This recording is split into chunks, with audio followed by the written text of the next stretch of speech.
Let's take a journey through the lives of 20 gay celebrities we lost to HIV/AIDS, talents who lit up the world with their art, only to be dimmed by a crisis that changed everything.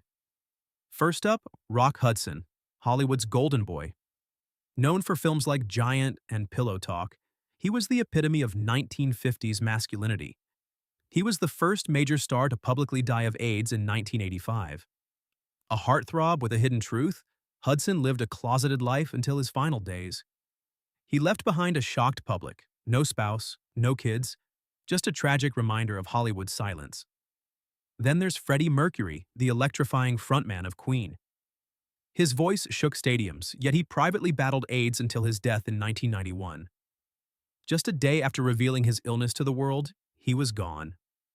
Born Farrokh Bulsara, Freddie's legacy transcended music. Never married, no children, but his legacy?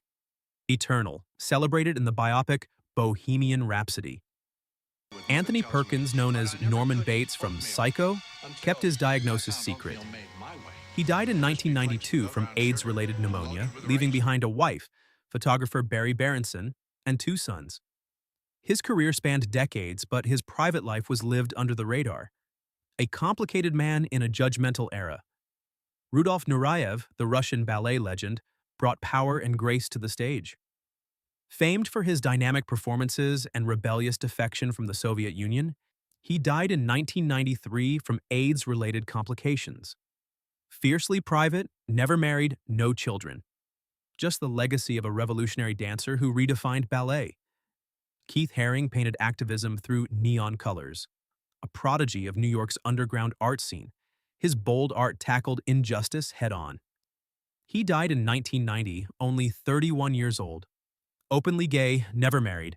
His Keith Haring Foundation continues to support AIDS-related causes. Arthur Ashe, tennis icon and civil rights hero. He contracted HIV from a blood transfusion following heart surgery. Though straight and married to photographer Jean Mutasamy, with a daughter named Camera, his death in 1993 brought attention to AIDS beyond the LGBTQ+ community. He remains a towering figure in sports and activism. Michel Foucault, the French philosopher who reshaped how we think about power, sexuality, and knowledge, died in 1984. A leading intellectual of the 20th century, he was one of the first prominent public figures to die of AIDS. Unmarried and childless, but his books like Discipline and Punish and The History of Sexuality remain essential. Howard Ashman, the Disney lyricist behind Beauty and the Beast and The Little Mermaid, died in 1991. His lyrics gave voice to unforgettable characters. Openly gay, he left behind a partner, Bill Lauch. His impact on animation and musical theater lives on in every Disney tune. Robert Mapplethorpe turned photography into bold, erotic art. He died in 1989 at 42, his black and white portraits and controversial imagery still challenging conventions. Never married, no children, just a haunting collection of beauty and pain that redefined photography. Peter Allen, the flamboyant Australian performer and ex-husband of Liza Minnelli, died in 1992 of AIDS-related throat cancer. Known for hits like I Go to Rio and for his Broadway musical Legs Diamond, he had no children but left behind a legacy of razzle-dazzle. Halston, the man who defined 70s fashion with sleek designs and Studio 54 glamour, died in 1990 from AIDS-related complications. He was never married but dressed icons like Jackie Kennedy and Bianca Jagger.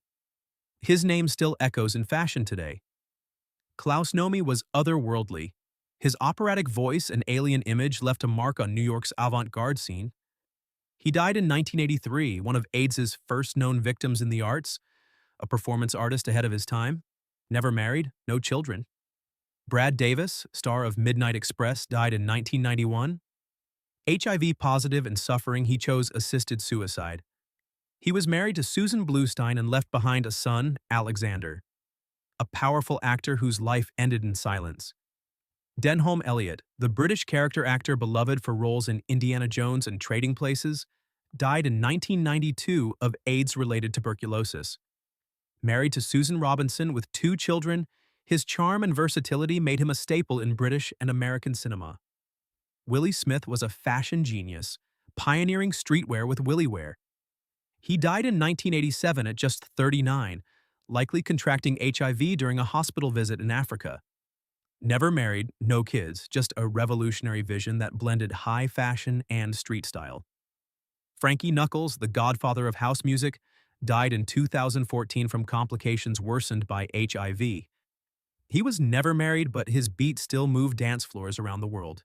A DJ, producer, and icon in the LGBTQ+ community. Jerome Robbins, choreographer of West Side Story, Fiddler on the Roof, and countless Broadway classics, died in 1998. Though his death came from a stroke, he was HIV positive, private about his life, never married, but his choreography remains etched in stage history. Steven Stucker brought comic chaos to the Airplane films as the flamboyant Johnny. He died in 1986 and was one of the first actors to openly reveal his AIDS diagnosis. Never married, no children. His on-screen brilliance made him unforgettable. These 20 figures remind us that behind the fame were human stories of love, secrecy, courage, and tragedy. They may be gone, but their influence, their brilliance, and their battles still echo through time. Let their stories be a tribute, a lesson, and a reminder to never let history forget them.